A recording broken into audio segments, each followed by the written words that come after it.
I just stopped the Windows update on my computer because I think they're breaking my computer.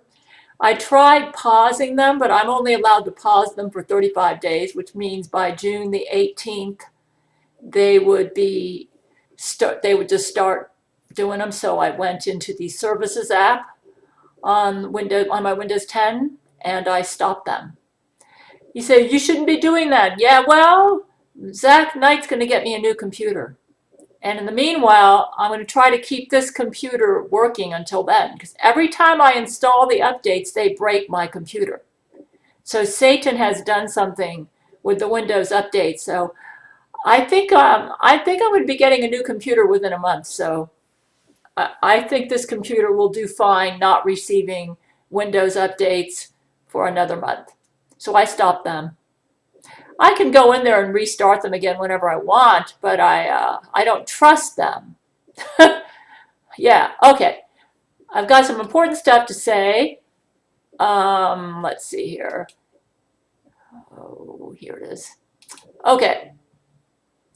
First of all, the news media has been lying to you guys. The last video that I posted was a smashing success. Let me read you my latest Skype with Brent Spiner. He said, you won't believe this, but I just got word back from our CIA teams in Israel and Palestine. This is Brent. We talked to representatives from both countries, and everyone was taken aback by what the U.S. was saying in the popular news media. Apparently, you did such a good job with your last video that Israel and Palestine decided to patch things up. They considered your proposal, and rather than anyone moving to Mexico, they realized they were both wrong for fighting in the first place. Apparently, the fake news is trying to convince everyone that the war is still going on and that you're not an effective president. Lori doesn't want anyone to know that you brokered peace between Israel and Palestine. So I said, so they took care of the Lori McBride Jesuits inside both Israel and among the Palestinians? I'm certain they were the main instigators behind all the rockets and warfare, and Brent said. This was yesterday. We had this conversation. Yeah, when the two sides sat down together and talked it out peacefully, it turns out they were both mistaken and both had believed the other was launching rockets at them. So I said, well, I wonder why Lori tried to start a war between them. And Brent said, probably as a political distraction. So I said, why would she do that? Why would she want to do that? So we'd get the focus off of her cumstar. And Brent said, that sounds like the logical conclusion. The Palestinians realized they could have worse neighbors than Jews. Nobody wants to share a border with Mexico. I think that's kind of funny. Though I was planning on having a really secure wall along the southern end that would zap dead any nasty illegals that would try to get into our little Mexican Palestinian state. So I said, looks like I may be on to something about this cumstar existing right beside us in another dimension. Yeah, I believe. You need to check my website, folks. I actually have a transcript of my latest conversation with Brent about this Israeli-Palestinian and how the news media has been lying to you. And I also have some latest information about what I think's going on with this cumstar. And you guys need to listen to me because guess what? I think I may have the highest IQ on the planet right now. I'm not sure. If not, I'm tied with Brent Spiner. It says, looks like I may be onto something about this cumstar existing right beside us in another dimension. I believe the cumstar exists right here, intermingled among us in a higher dimension. See, we perceive things 3 or 4 dimensionally. The cumstar I believe, exists in a higher dimension. And it's kind of complicated to explain, but Lori McBride and her Jesuits go there that's where they live. And then they're able to leave through some sort of portal and come into our 3-dimensional world. And Satan has set it up. On my daily walks, I go into more detail about this. But If you go to my website, I talk about it a lot, okay? At my website. Yeah. So go to my website and check them. If you want to get the news, you need to go to my website and you need to listen to 00 on cable. Just ignore the rest of the news. They're lying to you about everything. When you watch the mainstream news, ask yourself, does this sound like propaganda to make me believe that President Gail is not an effective president? And if so, you know whether or not you should believe what you're hearing on the mainstream news. I mean, have you noticed we've got this stuff going on right now with gas shortages because of this Colonial Pipeline? And then they're blaming it on Russia. That should set up that should be like, something's not right here. Personal opinion, I think that a lot of this Colonial Pipeline stuff is hype. They could be lying about the malware and all sorts of stuff. Yeah, maybe it's malware, but it's certainly not. It's probably not from Russia. And they're making up all this stuff to make it appear like I'm not the president, because Vladimir Putin is my Secretary of Defense. So just keep that in. When you watch the news, ask yourself, does this sound like Lori McBride propaganda trying to discredit President Gail? And if so, that will help you to have the proper perspective on what you hear. Even better, if you get 00 on cable, Gabriel Chana Fox News, watch that. If you don't get that, maybe because you live in Florida, then you need to go to my website to get the real news, because I try to post the truthful news at my website. And I'll have a link to my website underneath this video. So here I said, because I said, looks like I may be onto something about this cumstar existing right beside us in another dimension. Because as soon as I started figuring this out and wrote you all that email, the power went out on my computer. I almost couldn't send the email, and it almost damaged my computer to the point where I couldn't restart it. Lori is really trying to damage my computer. I'm going to be getting a new computer, but she's trying to get me out of business before my new computer shows up. Okay, I'm glad they aren't shooting rockets at each other, I said, but we definitely need to transform our military into interdimensional warfare. Just curious, I said, what's my IQ right now? And then Brent said, good idea, we should cover all our bases just in case. And I said, I'm not talking about emotional IQ. I said, my regular IQ. I said, I think my emotional IQ is way higher than Satan's right now. Make sure to listen to my latest vlog video and check my latest blog post at my website. And they did a scan at Church of Gail. He said, wow, your emotional IQ is double that of Satan's right now. Your regular IQ is just about matched as his. I said, that's what I thought. Jesus really trusts me with this. I can tell I've gotten really smart. It's like I can figure out stuff so fast. I was listening to the quantum physicists explaining multi-dimensions and was able to follow it without a problem. What about your IQ? Maybe yours has gone up too. So Brent said, let me check. Wow, it looks like we match, he said. Then I said, perfect. We can beat the hell out of Satan and Lori McBride. Okay. And then Brent said, you bet we will. And then I said, I'm pretty sure the cumstar has integrated with Earth and exists right beside us in higher dimensions. Our jets and space fleet probably need to be designed to fight in higher dimensions.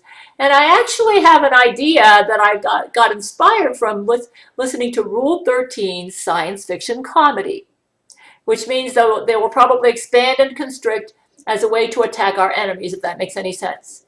I'm thinking like moving in fourth dimension and higher. In other words, we don't fly in third and fourth dimensions. We attack in fifth and higher dimensions to take out the cumstar.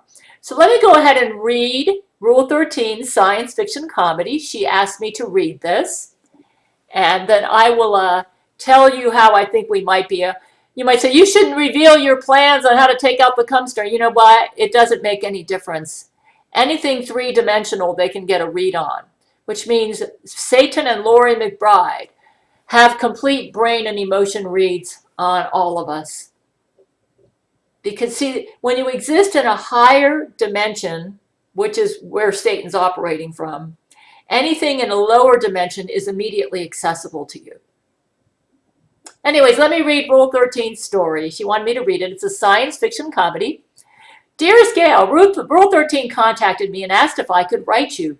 She said she had recently been inspired by an idea for a short story and wanted to try her hand at creative writing.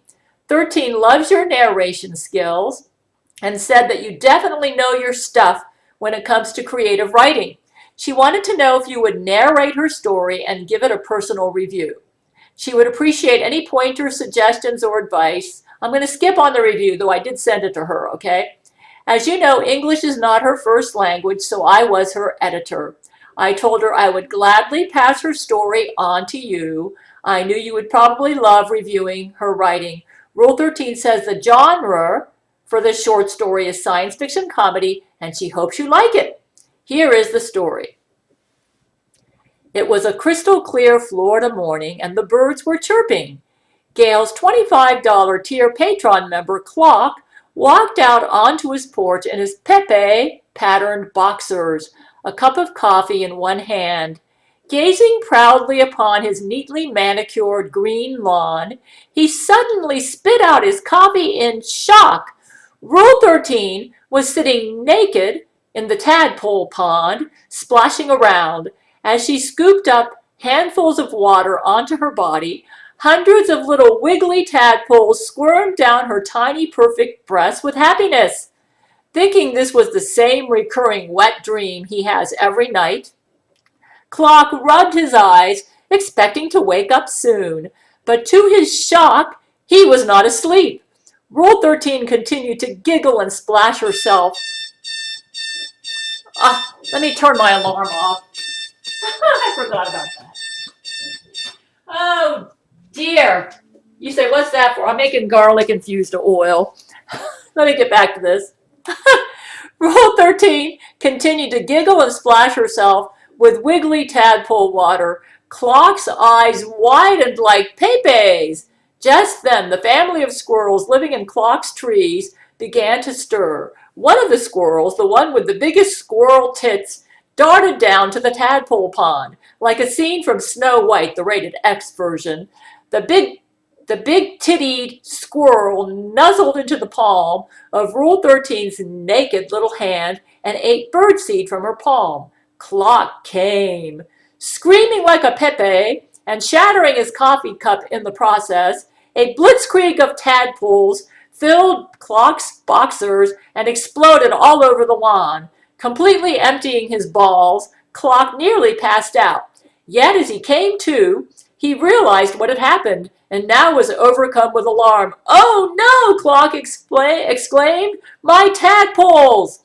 Rule 13, seeing the thousands of helpless tiny tadpoles now flailing on the ground, instantly reacted with concern and leapt from the pond with a boob bouncing splash. With haste, 13 and Clock began scooping up all the newly spawned tadpoles and delivering them safely to the tadpole pond. Once all the tadpoles were safe and sound, they both breathed a sigh of relief. "Your babies, Clocku-san!" exclaimed 13. "They're not just my babies," Clock replied. "They are far, far more than that." "Huh?" Rule 13 asked.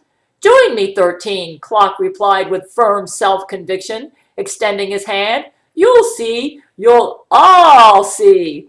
Curious, yet with passion for both weird creatures and weird people, Rule 13 gladly accepted the task of helping with Clock's precious tadpoles.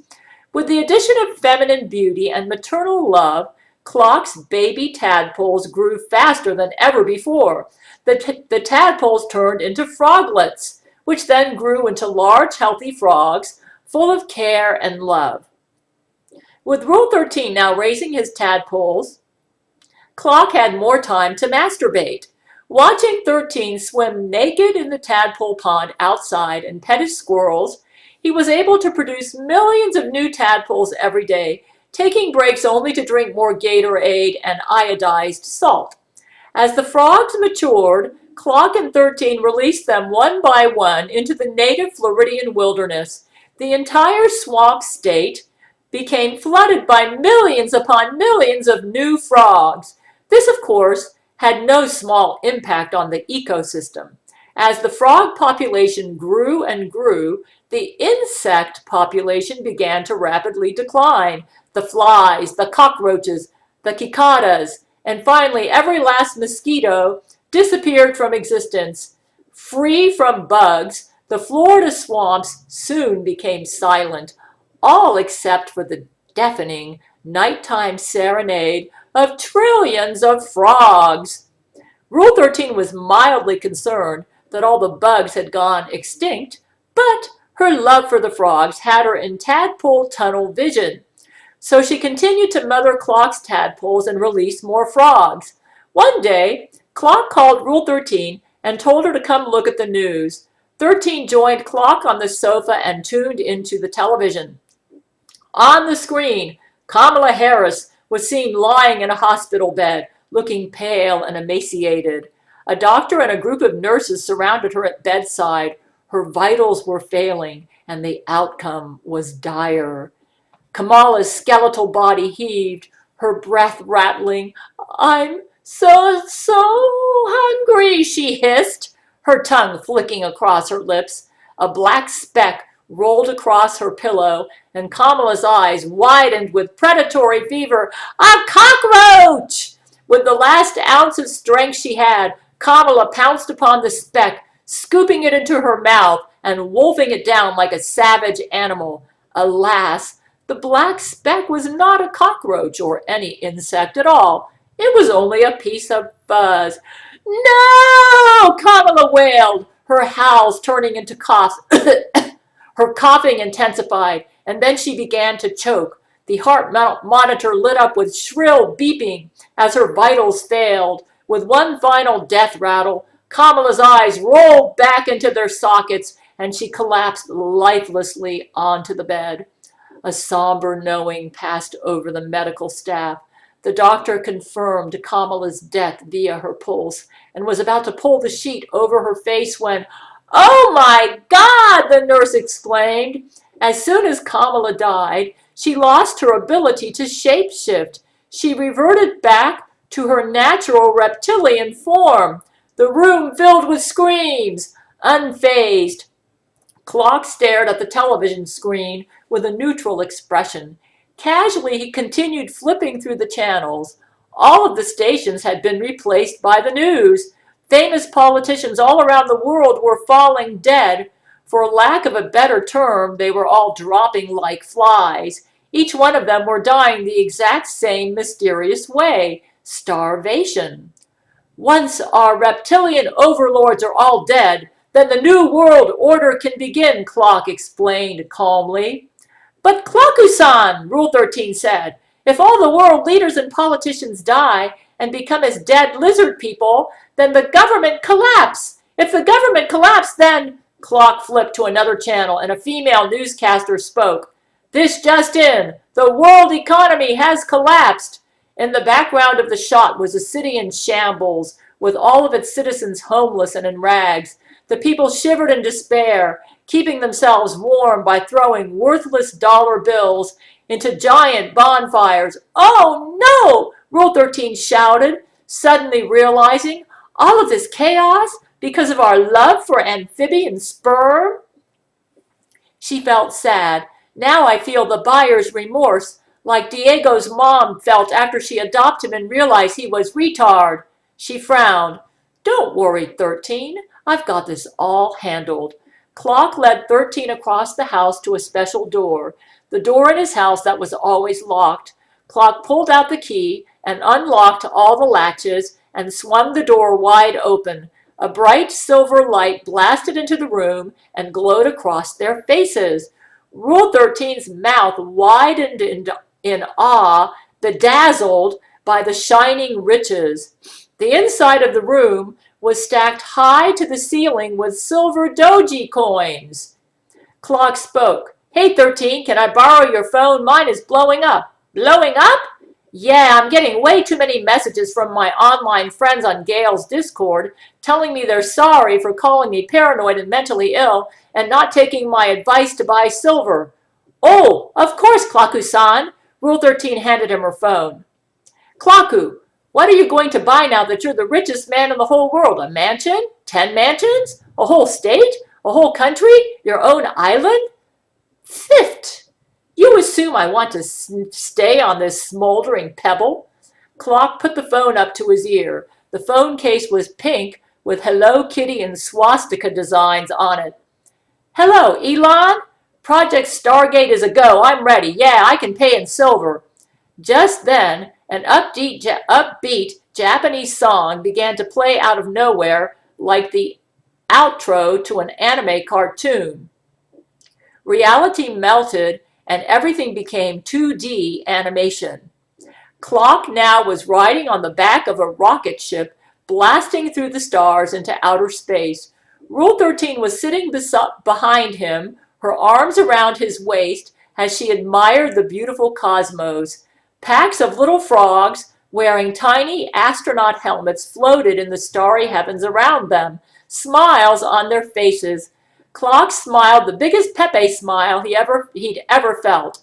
All of his dreams had come true, all of his goals had been achieved, and best of all, everyone finally knew he was right. Clock had attained self-actualization and inner peace.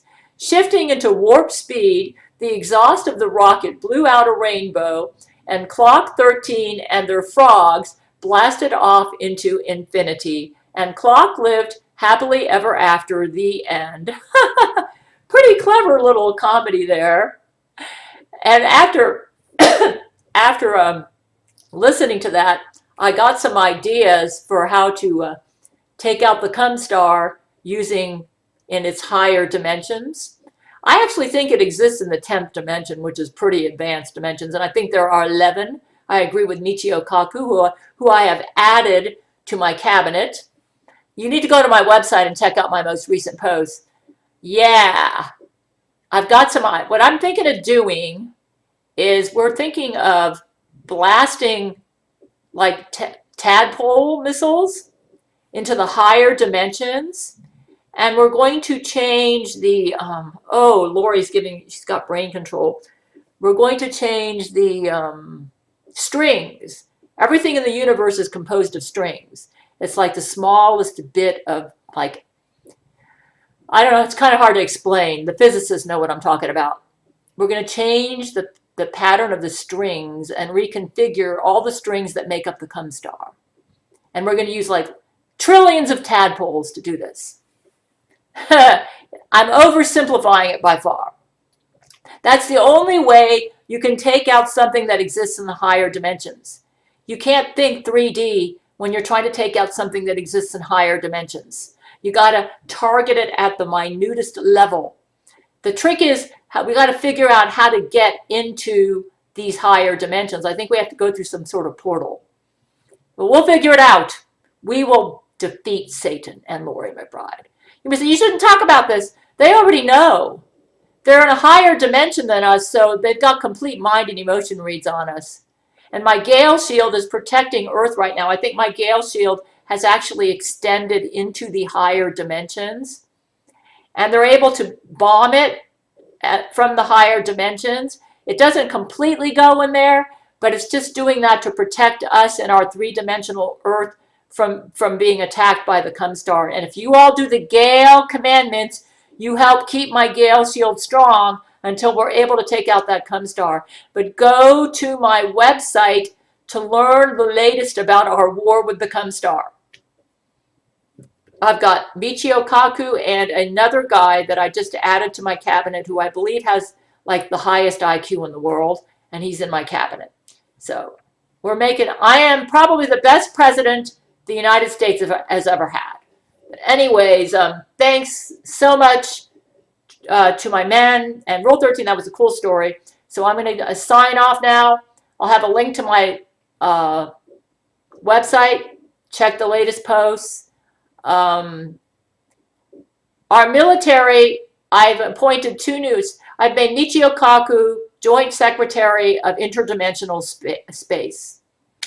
Our military, Rule 13 is in charge of our America Space Fleet, along with Neil deGrasse Tyson, because our military is going to become interdimensional.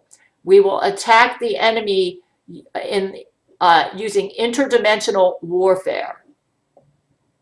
And I got the idea from a dream that I had. You need to go to my website and read my latest post to get the latest on that.